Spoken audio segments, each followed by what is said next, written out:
आइए सुनते हैं कालिका दिव्य कवच। अथ कालिका कवच।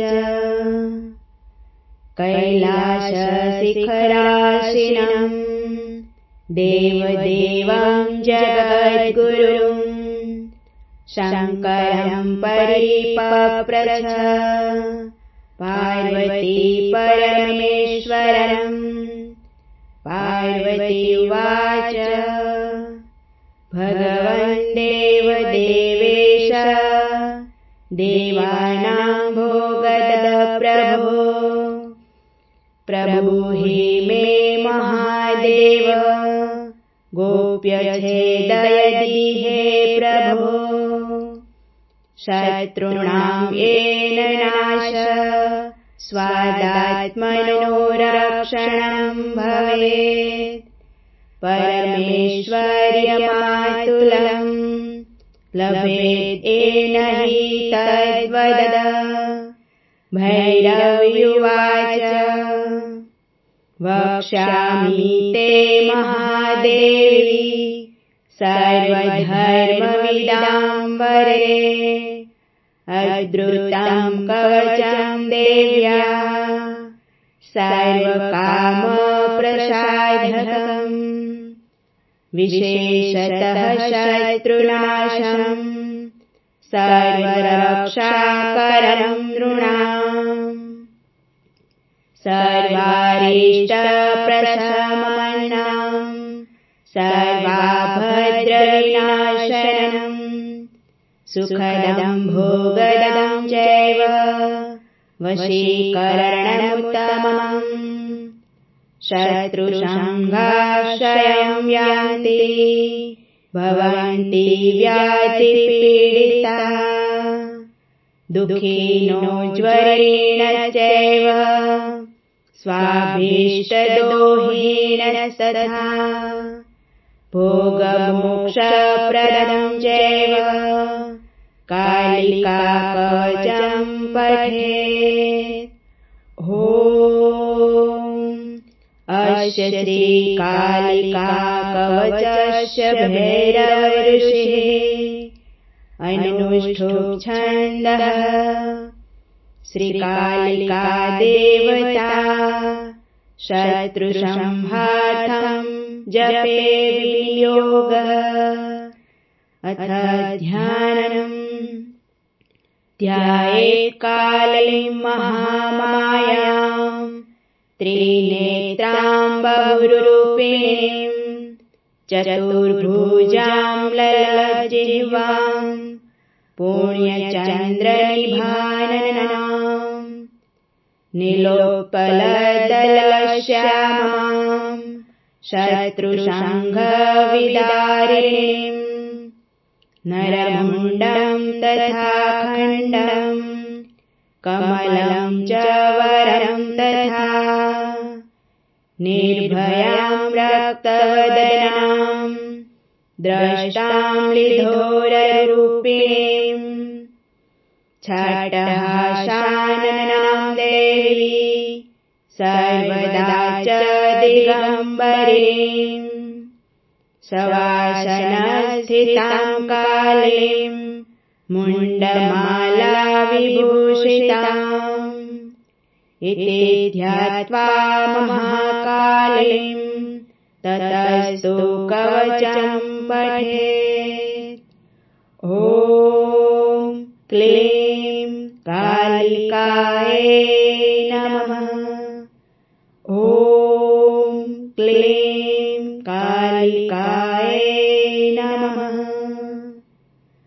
ॐ कालिका घोररूपा सर्वकामप्रदा शुभा सर्वदेवस्तुता देवी शत्रुनाशं करोतु मे। ॐ ह्रीं ह्रीं रूपिणीं चैव ह्यां ह्रीं ह्यां रूपिणीं तथा ह्यां ह्रीं श्रौं स्रौ स्वरूपा सा सदा शत्रुना विदारयेत्। ॐ श्रीं ह्रीं ऐरूपिणी देवी भवबन्धविमोचिनी हुरूपिणी महाकाली रक्षास्मान् देवी सर्वदा। यया शुभो हतो दैत्यो निशुम्भ च महासुरः वैरीनाशाय वन्दे ताम् कालिकां शङ्करप्रियाम्। ब्राह्मी शैवी वैष्णवी च वाराही नारसिंहिका कौमार्येन्द्री च चामुण्डा ख्यादन्तु मम विदेवश। सुरेश्वरी घोररूपा चण्डमुण्डविनाशिनी मुण्डमालावृताङ्गी च सर्वतः पातु मां सदा।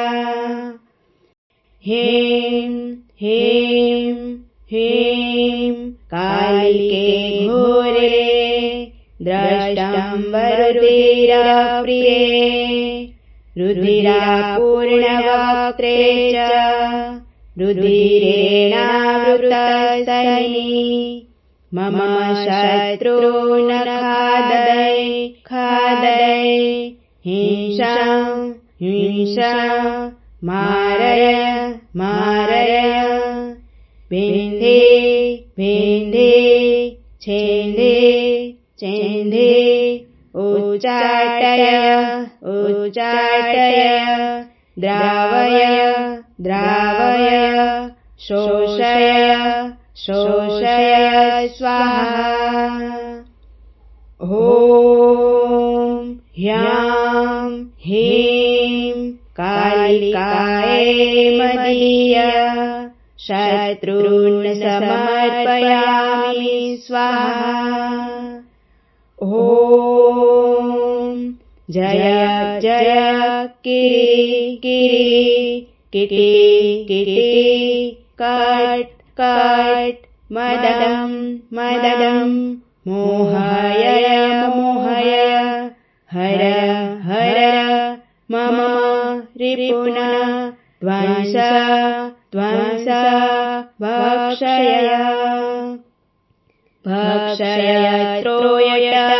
त्रोटय यातु धान चामुण्डे सर्वजनान् राज्ञो राजपुरुषान् स्त्रियो मम वश्यान् कुरु तनु ध्यानम्। धनं मे स्वान् गजान् रत्नानि दिव्यकामानि पुत्रान् राजश्रियं देहि यशक्षां क्षीं क्षुं क्षै क्षौ स्वाहा।